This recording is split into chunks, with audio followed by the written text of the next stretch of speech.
Bonjour à toutes et à tous. Aujourd'hui, nous allons parler de communication positive pour passer un message sans frustration et sans faire du mal à l'autre. En tant que sophrologue et coach de vie, je vais vous aider à mieux vous présenter devant la personne et avoir la juste posture. Johanna va vous donner des conseils de sexologue et elle vous guidera vers les bonnes formulations pour mieux vous faire entendre, mais surtout vous faire comprendre. Passer un message de façon positive n'est jamais facile, tout simplement parce que souvent nous le transmettons avec les émotions qui sont en nous, et bien malgré nous, il s'agit la plupart du temps de frustration. Si l'émotion plutôt négative n'est pas maîtrisée, elle donnera le ton et il sera perçu de façon agressive par la personne en face. Rappelez-vous du début de votre couple. La séduction passe beaucoup par le dialogue. Il vous a été plus ou moins facile de séduire votre double, mais cela a réussi, et en grande partie par la parole. Vous savez donc faire, mais avec l'usure ou la routine, vous avez oublié comment séduire par les mots. La première règle à retenir dans la communication de couple, c'est de privilégier le direct. Oubliez le SMS ou le mail pour faire passer votre message, car il peut être lu en diagonale, voire pas du tout.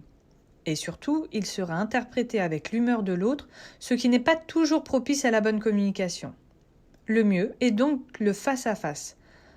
Pensez aussi que lorsqu'on s'exprime, on utilise beaucoup la communication dite non-verbale, tout ce qui va être la posture du corps, les mimiques. Ça, c'est très important aussi. Pour ce qui est de la communication non-verbale, Faiza vous donnera des petits exercices et conseils pour avoir la bonne posture. Une autre règle consiste à fixer un objectif à la discussion. Ici, faire entendre votre message. Si vous y allez sans but précis ou en doutant, il en résultera que votre message ne sera pas affirmé et donc aura moins de poids auprès de votre conjoint. Bien évidemment, on ne fonce pas comme un taureau, quitte à tout détruire sur son passage. Non, et c'est là la troisième règle d'une communication efficace. Choisir ses mots. Chaque mot a une portée. C'est ce que nous disons dans notre vidéo d'introduction. Les mots peuvent faire très mal. Aussi, restez vous-même, mais pesez vos mots. Cela sera perçu de façon moins agressive. Le tu est très accusateur. Si vous avez des reproches à faire, exprimez-vous selon votre sentiment et non en accusant l'autre. Exemple, tu joues trop aux jeux vidéo. Cela peut devenir plutôt j'aimerais passer plus de temps avec toi. Dans la seconde phrase, on parle de nous sans le tu qui tue. La cinquième règle est souvent la plus oubliée est d'écouter l'autre. Et oui, dans la communication, il y a un dialogue. Ce n'est pas parce que j'écoute l'autre que je ne pourrai pas passer mon message. Bien au contraire, il sera plus propice à m'écouter si je l'écoute en retour. Par contre, si vous avez l'impression que la communication orale est trop compliquée ou va être trop lourde, c'est-à-dire que vous avez plein de reproches à faire, ce que vous pouvez faire, c'est choisir de les écrire, car ça vous permettra de vous poser, de réfléchir à la manière de comment les dire à l'oral plus tard. Parce que c'est une des règles importantes, c'est de choisir son moment. Ça évitera que le message soit rempli de colère. Vous aurez eu le temps de le poser sur le papier avant de le dire par oral. Une autre chose qui est souvent oubliée, c'est d'interroger votre conjoint sur ce qu'il a compris de ce que vous venez de dire. Si vous voyez qu'il y a une différence avec ce que vous avez voulu dire, reformulez différemment, afin que l'essence du message soit compris. Par contre, inutile de répéter 1000 fois. Enfin, la dernière astuce, c'est de rester toujours positive, car l'attitude fait beaucoup de choses. Elle est partie intégrante de la communication non verbale. Faiza va d'ailleurs vous donner des conseils et exercices pour avoir la bonne attitude.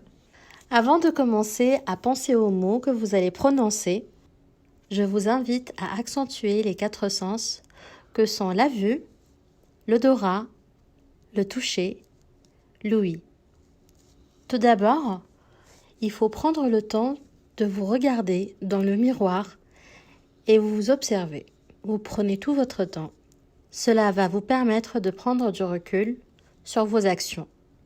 Lavez-vous les mains et n'hésitez pas à mettre de l'eau sur vos poignets. Cela a un bienfait sur la circulation du sang et va vous aider à ralentir les battements de votre cœur, ce qui favorise le contrôle de ses pulsions. Observez vos vêtements et si besoin, changez-vous.